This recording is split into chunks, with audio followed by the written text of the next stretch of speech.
Glaucoma, typhoid, रोज spots, वॉशरमैन्स, ब्रूडजिंस्की sign, एक है raccoon eyes. Hello everyone, welcome back to our YouTube channel. In this video, we are going to discuss about certain disease condition जिनके कुछ classical sign and symptoms होते हैं जो examination point में as a key word जो आपको question में given हो उसके थ्रू वो कुछ क्वेश्चन पुटअप कर सकते हैं। इसमें हम उन सब डिजीज कंडीशंस को स्टडी करेंगे। So to begin with glaucoma. Glaucoma एक ऐसी डिजीज कंडीशन है जो फर्स्ट ऑफ ऑल हमारी आइज को अफेक्ट करती है। इसमें इंट्राऑक्यूलर प्रेशर इंक्रीज हो जाता है। Normal intraocular pressure is 10.5 to 20.5 mm of Hg। जब इसकी अपर लिमिट से प्रेशर एक्सीड कर जाता है then it is called as glaucoma. Glaucoma का एक प्राइम साइन होता है which is called as tunnel vision. क्योंकि पेशेंट की पेरिफेरल विजन लॉस होने लग जाती है इसलिए ultimately the patient is going to land up into the tunnel vision. इसीलिए इसका क्लासिकल सिम्टम क्या होता है? Tunnel vision. Typhoid, next condition आती है typhoid. Typhoid is a fever caused by Salmonella typhi bacteria. It is also called as enteric fever and it is being caused due to contaminated food and water. पर इसका क्या classical sign and symptom होता है which is related specifically to this disease condition? It is rose spots on abdomen. उसके बाद third condition आती है tetanus. Tetanus is a bacterial infection caused by the bacteria Clostridium tetani. इसका एक classical symptom होता है विच इज ईदर ओपिस्थोटोनस और राइसस सार्डोनिकस।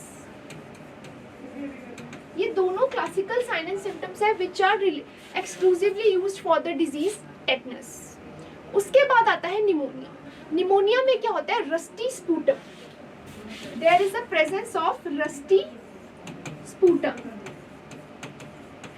Rusty sputum किस कंडीशन में होता है? निमोनिया के केस में। उसके बाद आता है pernicious anaemia. Pernicious anaemia it is a nutritional deficiency anaemia first of all. इसमें एक क्लासिकल सिम्टम होता है which is red beefy tongue. उसके बाद आता है patent ductus arteriosus. Patent ductus arteriosus क्या होता है? पीडीए क्या होता है? हमारे फीटल सर्कुलेशन में एक स्ट्रक्चर होता है पेटेंट डक्टस आर्टरियोसिस करके। It is normally to be closed after birth but अगर वो ओपन रह जाता है मतलब अगर वो शंट पेटेंट रह गया है then it is called as a condition called as patent ductus arteriosus. Patent ductus arteriosus का एक क्लासिकल साइन होता है वॉशरमैन्स मर्मर। वॉशरमैन्स मर्मर। लेकिन अगर वॉशरमैन्स हैंड्स आएंगे तो वो कॉलेरा कंडीशन में होते हैं। It is also to be noted. उसके बाद आता है मायोकार्डियल इन्फेक्शन और एंजाइना। ये दो क्लोजली रिलेटेड टर्म्स हैं जिसके सिम्टम एग्जैक्टली डिफरेंट होते हैं। एंजाइना एक थ्रॉबिंग चेस्ट पेन होता है which is relieved by NTG. If the patient is taking NTG वो पेन रिलीव हो जाता है then it is angina, right? So angina में क्या होता है? There is a chest pain which is relieved by anti-G. At 15 minutes interval maximum we can give 3 anti-G tablets to an individual. It is a algorithm.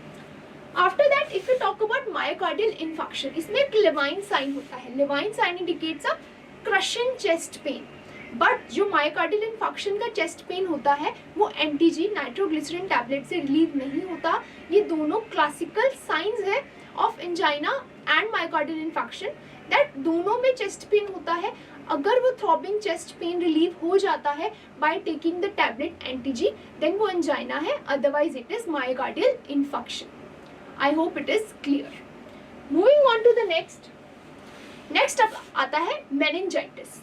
Meninges क्या होते हैं? हमारे brain के और स्पाइनल कॉर्ड के अराउंड कुछ protective membranes होते हैं, dura mater, arachnoid mater and pia mater. अगर इनकी इन्फ्लामेशन हो जाती है due to some bacterial invasion, किसी का सर्जरी हुआ, किसी को ईवीडी इंसर्टेड था, due to any reason there is a invasion of pathogens inside the sterile meninges. अगर वो इन्फ्लेम्ड हो जाती हैं that condition is called as meningitis. Meningitis में दो क्लासिकल सिम्टम्स देखे जाते हैं, साइंस देखे जाते हैं. One is Kernig sign and other is Brudzinski sign.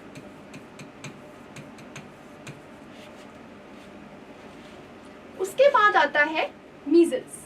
Measles का क्लासिकल साइन क्या होता है? Koplik spots. कॉप्लिक स्पॉट क्या होता है? It is a classical sign of measles.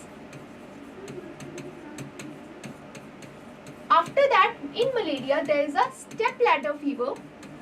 There is a stepladder fever with chills. Patient को stepladder fever होता है with fever and chills in the case of malaria, right? But जब हम बात करते हैं टाइफाइड की, टाइफाइड एक ऐसा फीवर होता है which is very low grade fever होता है, but continuously there is a +-2 gap and the presence of Faggot sign. Faget sign typhoid में होता है, बट स्टेपलैडर फीवर किस में होता है? मलेरिया में. After that leprosy. लेप्रेसी में कैसे होते हैं? Lion like faces. Lion like faces are seen in leprosy. And Kawasaki में क्या होता है? Strawberry tongue. Strawberry tongue is a classical symptom of Kawasaki disease. उसके बाद आता है myasthenia gravis and Guillain-Barré syndrome. In myasthenia gravis, MG stands for myasthenia gravis and GBS stands for Guillain-Barré syndrome.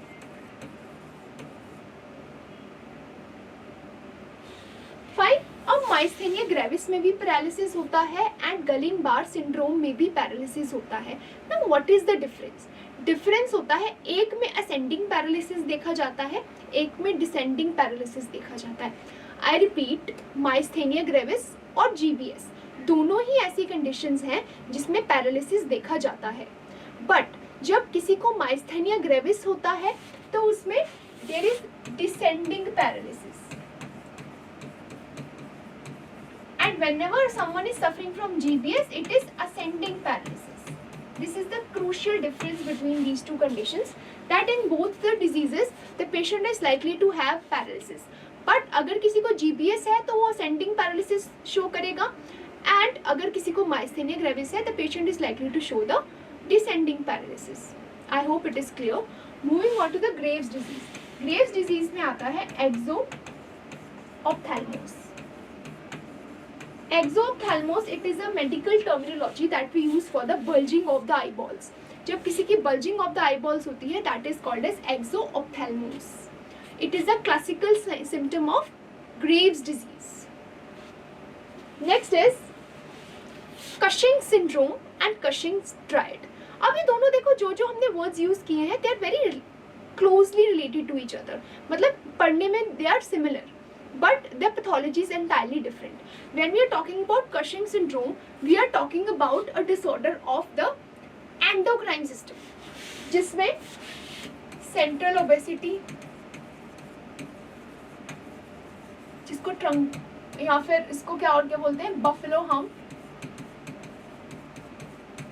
ऐसे symptoms देखे जाते हैं. But when we talk about Cushing's triad, it is a triad. It is a group of 3 symptoms that is seen in the cases of increased intracranial pressure. इसमें कौन से symptom आते हैं? Increasing systolic blood pressure, decreasing heart rate, which is called as bradycardia, and decreased respiratory rate, which is called as bradycardia. उसके बाद आता है Buerger's disease. It is a disease जिसका क्लासिकल सिम्टम होता है इंटरमिटेंट क्लॉसिडेशन. इसमें क्या होता है? There is a condition called as intermittent claudication. It is a strong pain in the legs or the buttocks of the patient which makes it difficult for the individual to walk. उसके बाद आता है ESMA. ESMA में क्या होता है? There is a classical symptom of expiratory wheeze means जब patient air को ब्लो आउट करता है फ्रॉम द लंग्स, उस टाइम पे उसको वीजिंग या फिर विस्लिंग साउंड्स आप अच्छे से ऑस्कल्टेट कर सकते हो. The patient is having expiratory wheezing. उसके बाद आते हैं ये 3 condition, chlamydia, candidiasis and gonorrhoea. तीनों में ही विजाइनल डिस्चार्ज होता है. If it is green colour vaginal discharge, green colour discharge है तो गोनोरिया. Cheesy white discharge,